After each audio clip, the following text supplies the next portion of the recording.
कस्तो कस्तो फलेको नि कति ठुल्ठुलो आँपहरू हुन्छ। यो बोटमा चाहिँ फेरि कति बाँच्छ जुत्ता जुत्ता यो आँपको नाम चाहिँ के होला? सुरुमा हेरेको आँप चाहिँ मालदा होला। यो आँपको नाम चाहिँ मैले जानिनँ। के हो यो आँपको नाम? कस्तो बाक्लो फलिरहेछ कति धेरै। यहाँबाट त कति धेरै पैसा आउँछ होला नि? कति धेरै केजी फलिरहेछ होला।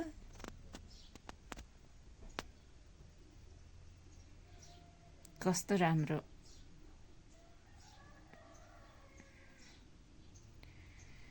यो चाहिँ धनकुटाको मूलघाटमा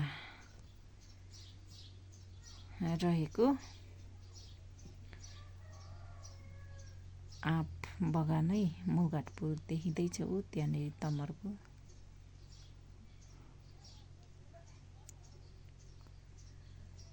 कति धेरै आँपहरू फलेको छ।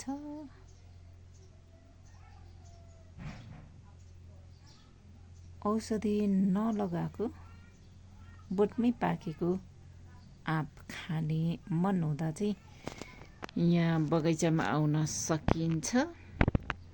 यहाँ बगैँचामै आएर किन्दाखेरि चाहिँ 55 देखि 60 रुपैयाँ केजीसम्म पाइँदो रहेछ। 2-4 पाइला अगाडि निकालिसकेपछि चाहिँ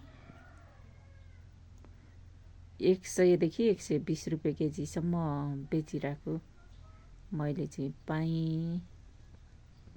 तपाईहरुलाई पनि रहर लाग्छ भने आउनुस्। यस्तो छ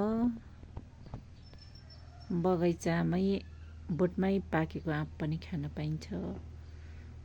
स्वास्थ्यलाई पनि असर नगर्ने, विषादी नलाई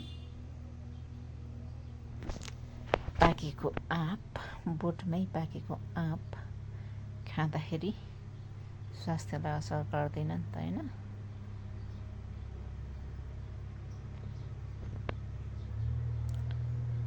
भ्याउनुहुन्छ, रहर लाग्छ भने आउनुहोस् है, आउनुहोस्।